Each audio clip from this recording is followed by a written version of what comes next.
ಜನರ ಬಯಕೆ ಬಿಂಬಿಸಿದ exit poll. 3ನೇ ಬಾರಿಯೂ ನರೇಂದ್ರ ಮೋದಿ ಪ್ರಧಾನಿಯಾಗಬೇಕೆಂದು ದೇಶದ ಜನರು ಬಯಸಿದ್ದರು. ಅದರಂತೆ ಮತದಾನೋತ್ತರ ಸಮೀಕ್ಷೆ ಎಕ್ಸಿಟ್ ಪೋಲ್ಗಳು ಭವಿಷ್ಯ ನುಡಿದಿದೆ ಎಂದು ಮಾಜಿ ಸಿಎಂ ಬಿ.ಎಸ್. ಯಡಿಯೂರಪ್ಪನವರು ವಿಶ್ಲೇಷಿಸಿದರು. ಸುದ್ದಿಗಾರರೊಂದಿಗೆ ಭಾನುವಾರ ಮಾತನಾಡಿ, ಕರ್ನಾಟಕ ಸೇರಿ ದೇಶಾದ್ಯಂತ ಎನ್ಡಿಎ ಪರವಾದ ಇದ್ದು ಕಳೆದ ಬಾರಿಗಿಂತ ಹೆಚ್ಚಿನ ಸ್ಥಾನಗಳು ಗಳಿಸಿದೆ.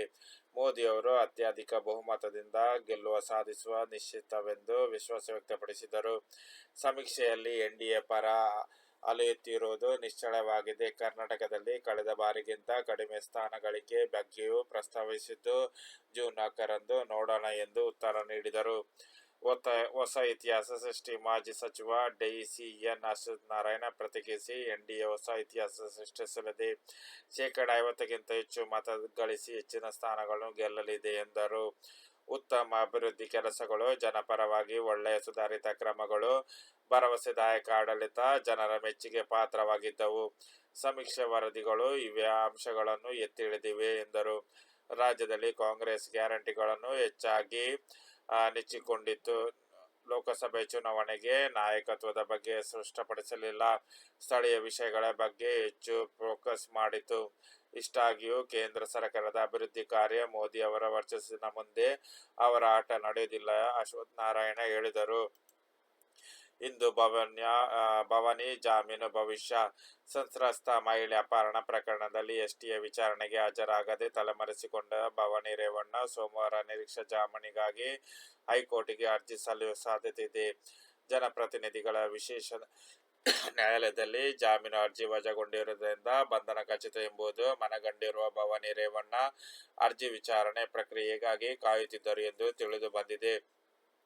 ಹೊಳೆನರಸೀಪುರದಲ್ಲಿರುವ ಚಿನ್ನಕಾಂಬ ನಿವಾಸದಲ್ಲಿ ಶನಿವಾರ ವಿಚಾರಣೆಗೆ ಹಾಜರಾಗಿರುವ ಎಸ್ಐಟಿ ಸೂಚಿಸಿತು. ಅಧಿಕಾರಿಗಳ ಮುಂದೆ ಹಾಜರಾಗದೆ 3 ವಕೀಲರನ್ನು ಕಳಿಸಿ ಅನಾರೋಗ್ಯದ ಕಾರಣ ನೀಡಿ ಕಾಲಾವಕಾಶ ಯತ್ನಿಸಿದರು. ಅಧಿಕಾರಾವಕಾಶ ನಿರಾಕರಿಸಿದ್ದಾರೆ.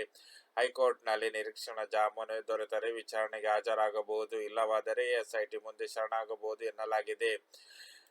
ಲೈಂಗಿಕ ದೌರ್ಜನ್ಯ ಪ್ರಕರಣದಲ್ಲಿ ಬಂಧನಕ್ಕೊಳಗಾಗಿರುವ ಪ್ರಜ್ವಲ್ ರೇವಣ್ಣ ಎಸ್ಐಟಿ ವಿಚಾರಣೆ ವೇಳೆ ಅಧಿಕಾರಿಗಳ ಪ್ರಶ್ನೆಗೆ ಸರಿಯಾಗಿ ಉತ್ತರಿಸುತ್ತಿಲ್ಲ, ಎಲ್ಲವೂ ಷಡ್ಯಂತ್ರ, ನಾನೇನು ಮಾಡಿಲ್ಲ ಎನ್ನುತ್ತಿದ್ದಾರೆ. ಹೀಗಾಗಿ ಸೋಮವಾರ ಸ್ಥಳ ಮಹಾಜರು ಪ್ರಕ್ರಿಯೆಗೆ ಎಸ್ಐಟಿ ಪ್ಲಾನ್ ಮಾಡಿದೆ. ಲೋಕಸಭಾ ಚುನಾವಣೆಯ ನಂತರ ಸಮೀಕ್ಷೆಯಲ್ಲಿ ಪ್ರಜ್ವಲ್ ರೇವಣ್ಣ ಗೆಲ್ಲುವ ಸಾಧ್ಯತೆ ಇದೆ. ಒಂದು ವೇಳೆ ಗೆದ್ದರೆ ಹಾಸನ ಚಿತ್ರಣ ಬದಲಾಗುವ ಸಾಧ್ಯತೆ ಇದೆ ಮತ್ತು ಫಲಿತಾಂಶ ದಿನ ಮತ್ತು ಬಳಿಕ ಹಾಸನದ ಹೆಚ್ಚಿನ ಪ್ರಜ್ವಲ್ ಅಭಿಮಾನಿಗಳು ಸೇರುವ ಸಾಧ್ಯತೆ ಇದೆ. ಇದರಿಂದ ಸ್ಥಳ ಮಹಾಜರಿಗೆ ಅಡ್ಡಿಯಾಗಬಹುದು.